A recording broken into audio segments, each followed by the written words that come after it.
Hello dear friends, I'm Roland Gunther, homeopath in Royston on Vancouver Island, and today it's about a couple of weeks before Christmas, and so it's something about Christmas.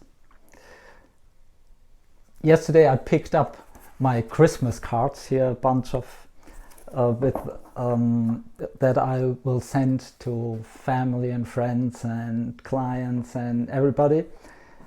And my dear wife looked at it and said, "You write here Merry Christmas, but Christmas is not for everybody a merry and a happy time."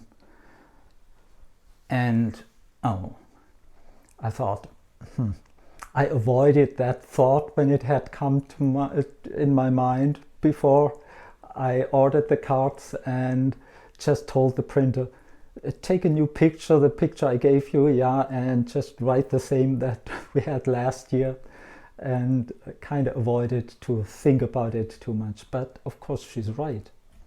Not everybody celebrates Christmas. We have many other religions that are present here in our country and in our community and with our friends. Some simply celebrate something else, others don't celebrate it at all. And even for the people that kind of grew up with Christmas and it's a part of their heritage, it's not for everybody happy. There's many people that really dive in a deep depression, sink in a deep depression around Christmas. People that are alone, people that might be on the streets, people that went through a big grief. Or like this acquaintance of us comes to mind, a woman that lost her husband a year ago. For her, Christmas is a time of painful memories. So I hope I'll have a good idea until next year. This year this has to do. But last year, when we thought about how do we want to celebrate Christmas, and I said I want to have a tree again. I want to have a real tree with real candles, just like I had in my childhood, in my youth. And my dear Barb, my dear wife, said, I don't like Christmas at all. Christmas for me was always painful, it's only connected with painful memories. But the little boy in me still wanted his Christmas tree.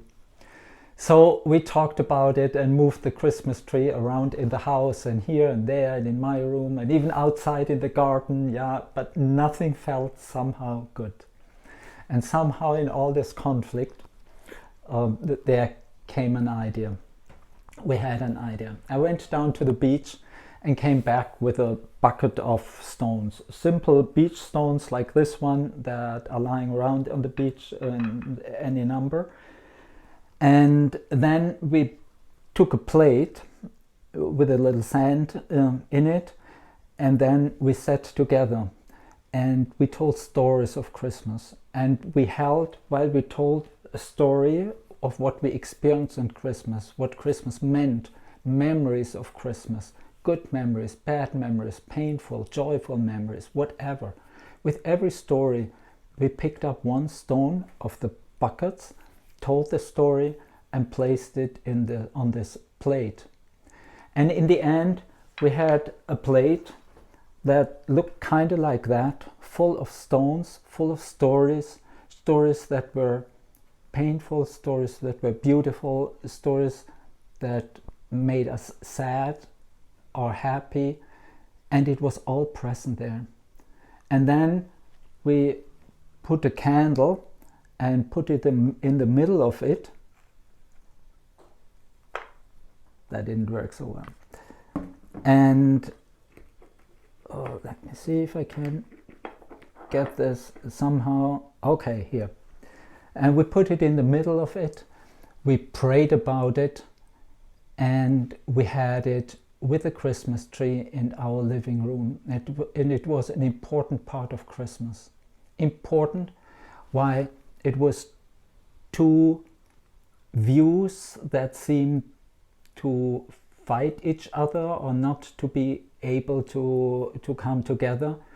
It came together in this plate with the different stories. And we had a happy Christmas, and really happy that everything could be present there in our Christmas, the good and the bad, the painful and the joyful, and it was all there.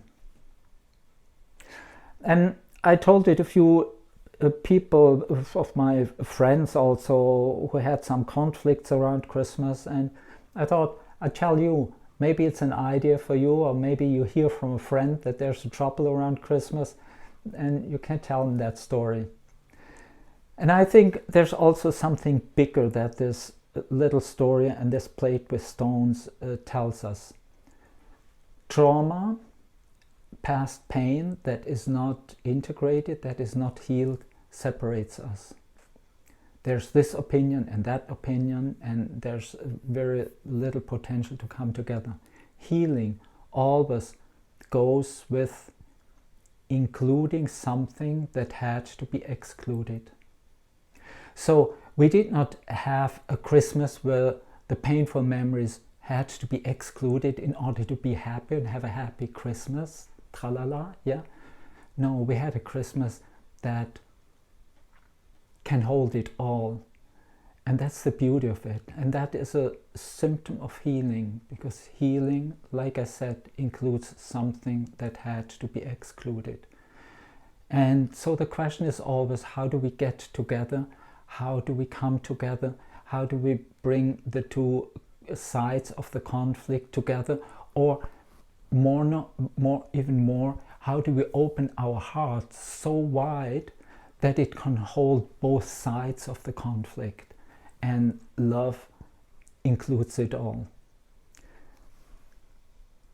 I hope maybe that story touches you a little bit, and who knows, maybe one of you likes to try something out or get just creative with things like that. There is solutions, and it's beautiful. So conflict is often a potential, a chance to come together in a deeper way, especially listening to each other and including each other. Thank you so much for listening, and I wish you have a good midwinter time. Let me put it like that. Thank you.